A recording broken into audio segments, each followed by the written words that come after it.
So I recently bought this 36-inch Nimbus Nightfox unicycle. The unicycle is over there. This is just the seat and the seat post. Right now, the Nimbus Nightfox does not come with a disc brake installed on it, but it does come disc brake capable. So if you bought the Nimbus Nightfox with the hopes of installing your own brake, we're gonna go over that today because I just so happen to have an old mountain bike disc brake that I have lying around. If you have a different unicycle but still want to try to do your own installation for a disc brake, we're gonna go over that too. The three things about the Nimbus Nightfox that tells me it's brake capable is because on the hub, there's these 6 little star-shaped piece of metal. That's where the rotor is going to be installed. On the frame itself, there's these 2 little holes in a piece of metal coming out from the frame. That's where the caliper is going to go. And the seat itself is compatible with the brake mount. So if your unicycle is not a Nightfox, but it has all 3 of those things, we're going to go over how to install a disc brake setup on your unicycle. So what I have is a 160mm disc rotor, which kind of looks like this. And I have my caliper, my housing, and my lever all attached. It doesn't have to be attached, but because this is on an old mountain bike, it's already pre-attached. You're gonna also want a brake mount. If you have a Nightfox, you're not gonna need it, and I'm gonna tell you why a little later. But if you don't have a Nightfox, just make sure you have a brake mount that's capable to your seat. And you might wanna consider an adapter for your caliper to go on your unicycle because most calipers are made for mountain bikes. So I have a Shimano caliper and I have a Shimano adapter, and I'll show you how that's installed. For tools, a multi-tool would actually do pretty well and a few wrenches. However, you're also going to want a crank puller and you're going to want a bearing puller. And you can get both of those on unicycle.com. This is a Pitman puller and it's a lot cheaper. It's like 15 bucks. I'm going to use it in replacement of my bearing puller, but this crank puller is from unicycle.com and I'm very satisfied with it. All right, the first thing we're going to do is you're going to find the side of your unicycle that has the caliper mount, and it's going to have the rotor mount, and it's going to be the left side. Most disc brakes are installed on the left side for some reason. Don't ask me why. Now that you've located the left side of your unicycle, you're going to want to take your frame off. So I'm going to use a 5mm Allen wrench.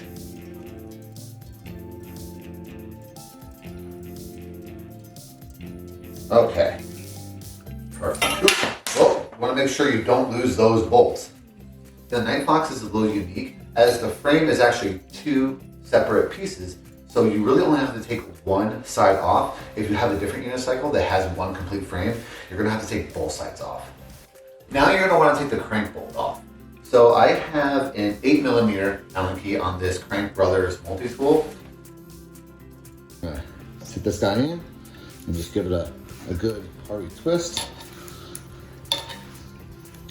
Make sure not to lose this. Now it's time for your crank puller.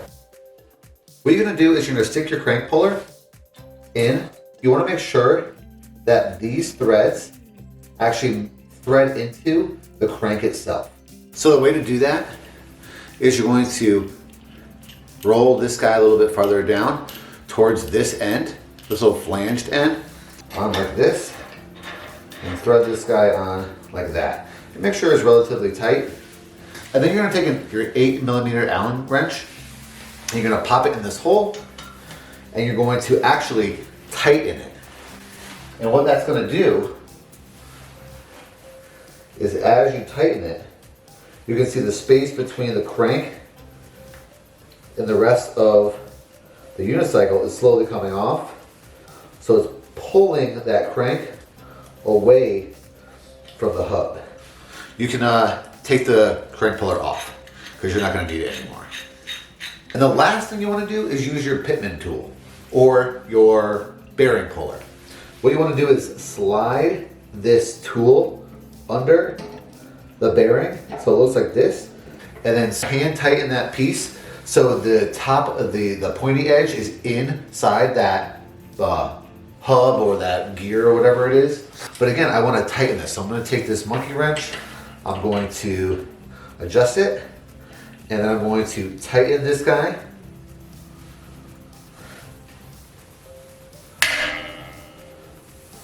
To pull the bearing off.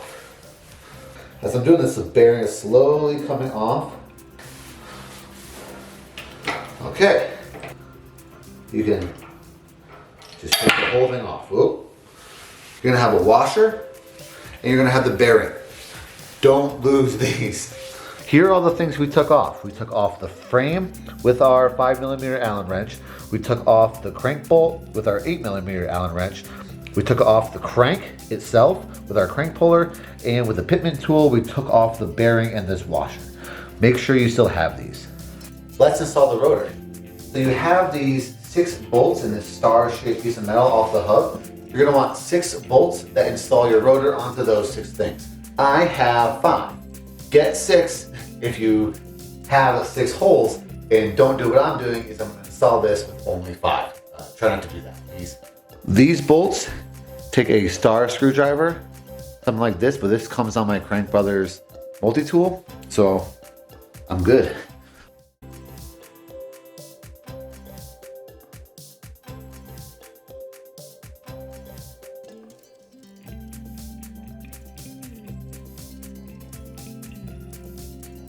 All right, that was step 1 down, putting the rotor on. Now we have 2 more things to do, but first we're gonna add on the things that we took off. You're gonna take the bearing, put it back on. You're gonna take the washer, put it back on.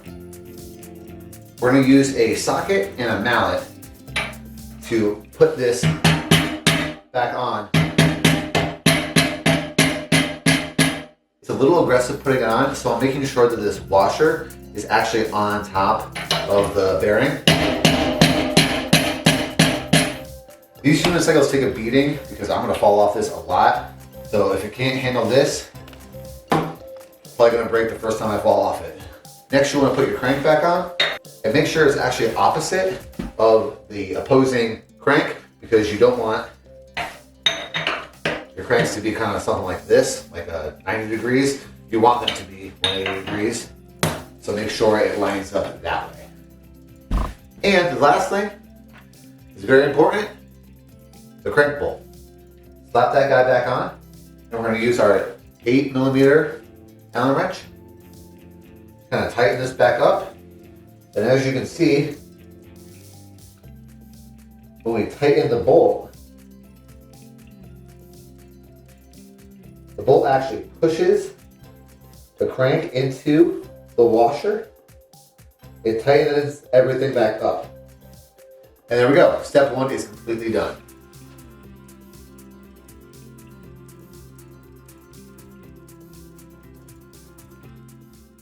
Now for step 2, we're gonna mount the caliper onto the frame. And that's why we didn't put the frame back on, because it's easier to just do it while it's in my hand and not on the unicycle. So remember I said I had 160mm disc rotors. Well, this adapter is rated for 160mm disc rotors only. Now I'm gonna make sure everything is oriented up. You can tell the caliper is oriented up if the hose goes up. You can tell that the adapter's up because there's a little marker on it that tells you, hey, this side is up. And you orient the frame up because the frame is up. You just know. We're gonna take this guy, the bolt that we got from the adapter kit, we're gonna put it in the top slot, and we're gonna make sure that that threads in to the adapter. And you can hand tighten these just for right now before we actually tighten them with a tool, just so that they're in place. But you're also gonna do that with the bottom. So the bottom hole pops onto that bad boy. Now we're at the point where we can take the Allen wrench, and this is a 5mm Allen wrench, and just tighten these guys up. So you should be left with something that looks like this. Now let's mount this onto our frame. So this Nimbus logo on the Nightfox is where the unicycle will be facing out. We want to put this caliper on the inside. So it should look like something like this.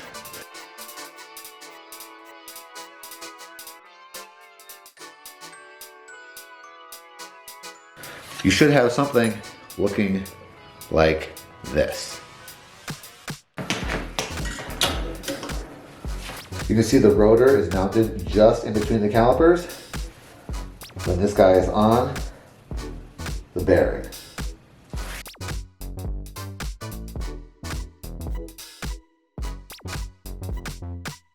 This is annoying now because this multi-tool gets in the way of my rotor, and I don't want to bend the rotor, so I'm going to be careful with this. Okay. Nimbus gave me a 5mm Allen wrench. This is better than my multi-tool. I don't know why I didn't see this before. This is great. Okay, step 2 is done. We installed the caliper onto the frame. Now I have to actually build the rest of the unicycle, which won't take that long, in order for me to do step 3. So see you back here in a hot second.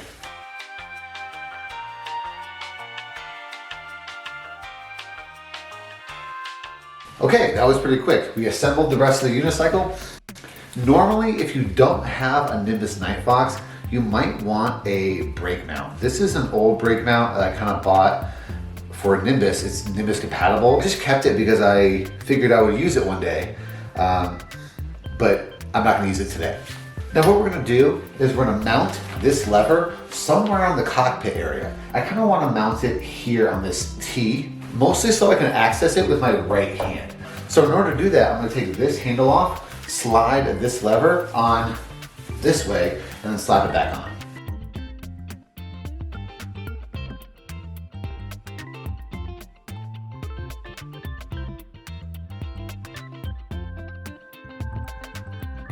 I found this thing, and I was wondering what it was for. It's to put your hose on. It's so it stays clean, or stays tidy, I suppose. All right, moment of truth. I'm gonna roll this and use the lever to stop it and see if it works. Perfect. Nice. I am noticing that this wheel is kind of moving pretty slow. And you can kind of hear it rubbing on something. Take the bolts that we used in order to mount the caliper onto the adapter. We're gonna loosen those a little bit. Now the caliper can move a little bit. And that's really all we need to make sure that the calipers are not actually, or the brake pads I should say, are rubbing against the rotor. I'm just gonna move this out slightly.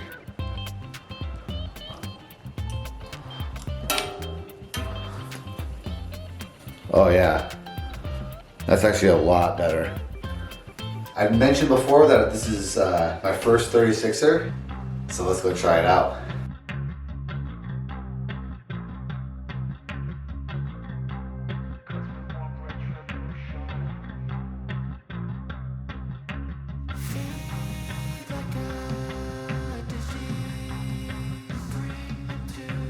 Wait, I want to first tidy up these brake housings. Twist ties, that's what they're called.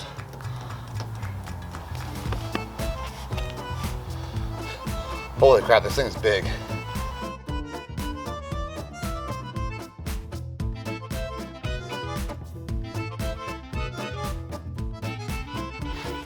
This is hard.